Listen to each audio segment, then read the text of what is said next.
Hola, mi compañero Juan Pablo Arango y yo vamos a solucionar el problema 1.2 por medio de tres métodos diferentes. Una solución analítica en COMSOL y en MATLAB. Entonces, bueno, se tiene un cilindro de radio A igual a 1 metro. Se encuentra orientado en el eje Z y está inmerso en el vacío.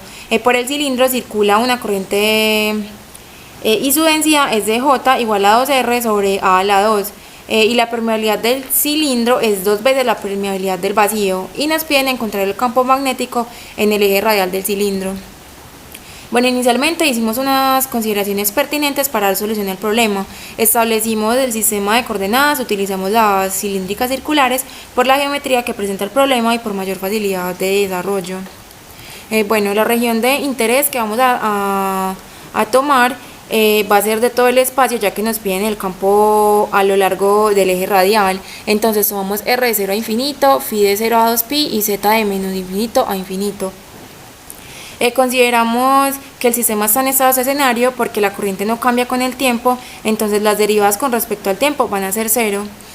Y por último, consideramos que el material es lineal, homogéneo e isotrópico, y por eso se puede considerar que la densidad de flujo magnético va a ser igual a la permeabilidad magnética por la intensidad del campo. Luego tomamos una vista superior del cilindro y vamos a tomar dos hilos arbitrarios de corriente, y estos llegan a un punto donde evaluamos el campo. Estos hilos generan una diferencial de campo magnético, y analizando el producto cruz se puede observar que las corrientes radiales de los diferenciales se cancelan. Entonces se puede concluir que el campo magnético únicamente está en la dirección phi. Bueno, luego para observar cómo varía el campo magnético con respecto a los tres ejes, tomamos varios puntos y con esto se puede concluir que el campo magnético solo depende de R.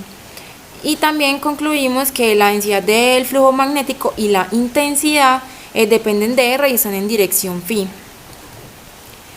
Bueno, haciendo uso de la ley de Ampère-Maxwell, esta se puede simplificar teniendo en cuenta que la corriente no cambia con el tiempo. Tenemos que la integral de la intensidad de campo por la diferencial de línea va a ser igual a la corriente encerrada en la amperiana. Entonces hacemos uso de dos amperianas, una por dentro del cilindro y otra por fuera. Bueno, primero resolvemos el lado izquierdo de la ecuación. Definimos la diferencial como R de phi en dirección phi.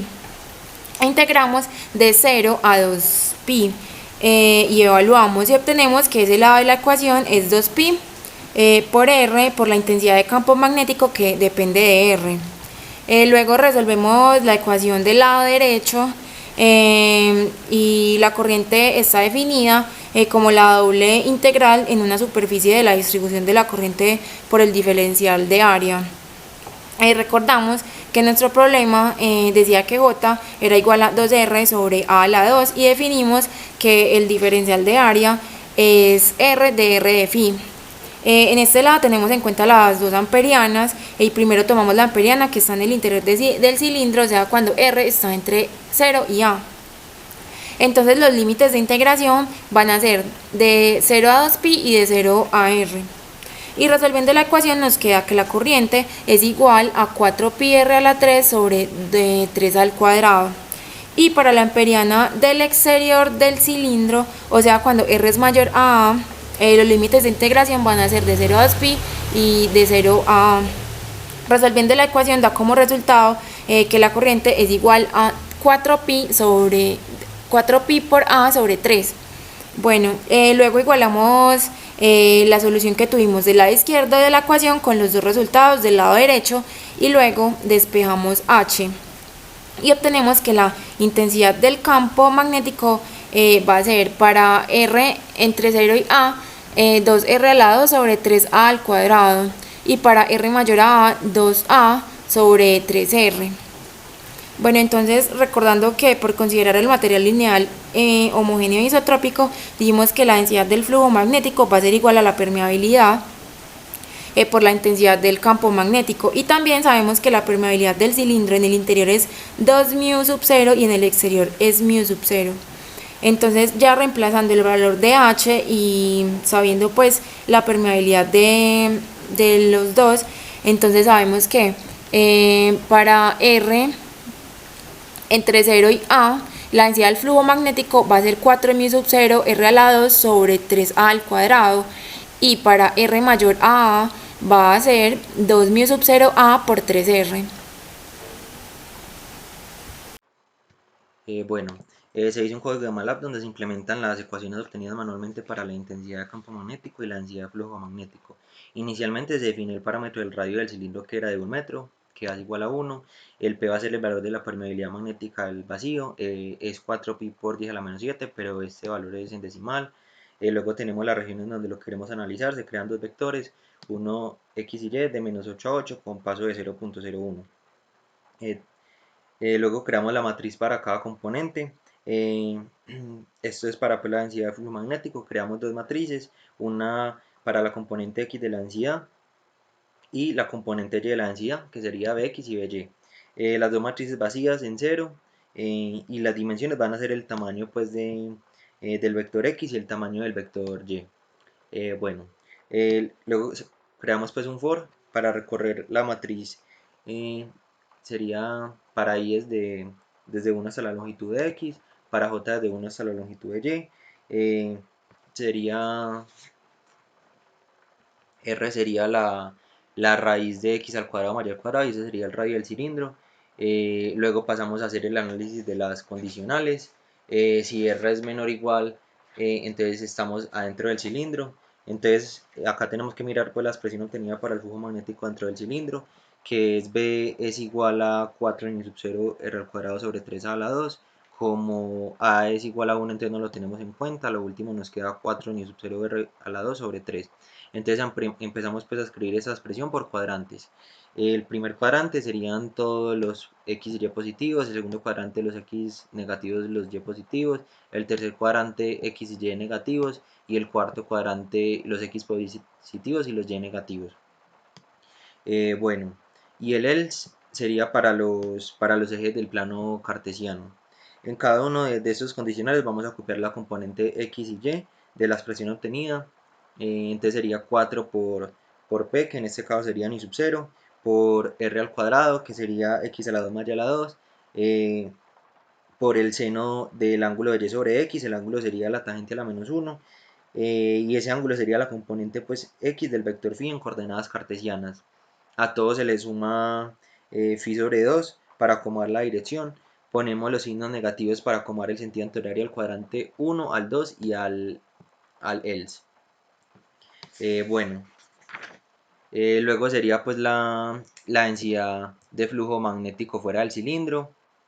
Ahí también se evalúa la densidad de flujo magnético encontrada, que sería 2 ni sub 0 por A sobre 3R. Como A es 1, entonces sería 2 ni sub 0 sobre 3R. Entonces sería lo mismo. Sería 2 por P, que sería ni sub 0, por el seno de la tangente a la menos 1 de Y sobre X. A todo se le suma también phi sobre 3R. Listo. Luego sería, pues, como el mapa de calor. Utilizamos el comando surf, ponemos XY y la magnitud de la densidad del flujo magnético, que sería la componente de X al cuadrado más la componente de Y al cuadrado, todo eso en raíz. El view es para que salga la figura plana. Luego serían, pues, los títulos para organizar, pues, todo, y el color map jet es para que nos salgan los colores pues, que son en el mapa de calor. Bueno, para el mapa de flechas utilizamos, pues, Quiver desde X hasta el final con 1 hasta 100. Estos números siempre tienen que ser iguales, entonces sería lo mismo. Desde Y hasta el final, de 1 hasta 100, desde la componente de X de 1 hasta 100 hasta el final, y de Y sería lo mismo, de 1 hasta 100 hasta el final, y todo esto nos da, pues, como el tamaño de las flechas. El B-Circles es para que salga el círculo y las flechas, pues, alrededor, y sería lo mismo. Los títulos para organizar todo.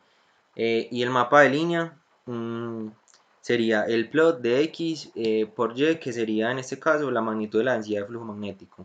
Y para el campo magnético sería todo lo mismo que vimos anteriormente, que cambia las ecuaciones. Entonces, para esta parte sería 2R al cuadrado sobre 3. Entonces sería lo mismo, multiplicado por 2 y dividido por 3. De resto todo es lo mismo, los mismos signos negativos primero, segundo cuadrante y el else. Y para fuera del cilindro la ecuación sería 2a sobre 3r, entonces sería lo mismo. Ya no sería multiplicado por p porque ya no hay ni sub 0, entonces sería lo mismo. Todo multiplicado por 2 y dividido por 3 sobre r. De resto todo sería lo mismo, el mapa de calor, el mapa de flecha y el mapa de línea. Acá tenemos pues la densidad de flujo magnético, el mapa de flechas del flujo magnético y el mapa de línea pues la gráfica de línea de la densidad de flujo magnético, y también nos muestra la intensidad de campo magnético, el mapa de flechas del campo magnético y la gráfica de líneas del campo magnético. Mostrando la parte de control, definimos la geometría, creamos un cilindro de radio de 1 metro y colocamos una altura de 12 metros. Para la representación del valle en el que está el cilindro, hicimos otro cilindro de radio de 10 metros y pues de la misma altura. Y luego construimos un segmento de la misma longitud del radio del cilindro grande para poder evaluar la variación del campo magnético en función del radio. Luego definimos tres variables. La primera variable es la densidad de corriente y expresamos el radio en términos de X y Y. La segunda variable definirá los valores de la permeabilidad relativa para el cilindro. Y en la tercera definimos la permeabilidad para el vacío. Luego seleccionamos la física de los campos magnéticos, definimos el valor de la permeabilidad relativa y definimos la densidad de la corriente externa. Esta va en dirección Z, entonces le asignamos a esta componente la densidad que definimos de las variables. Bueno, luego creamos la malla y la calculamos.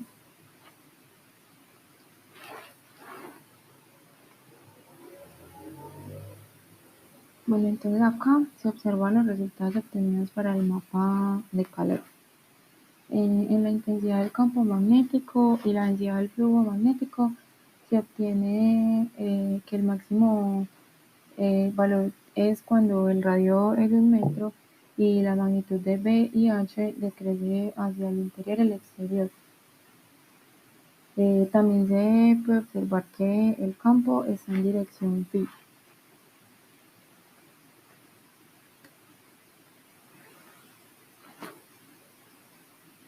Y las gráficas lineales que se obtienen son muy similares a las obtenidas de MATLAB. Y estas muestran cómo el campo va creciendo con el radio de 0 a 1 y decrece para R mayor que 1. Bueno,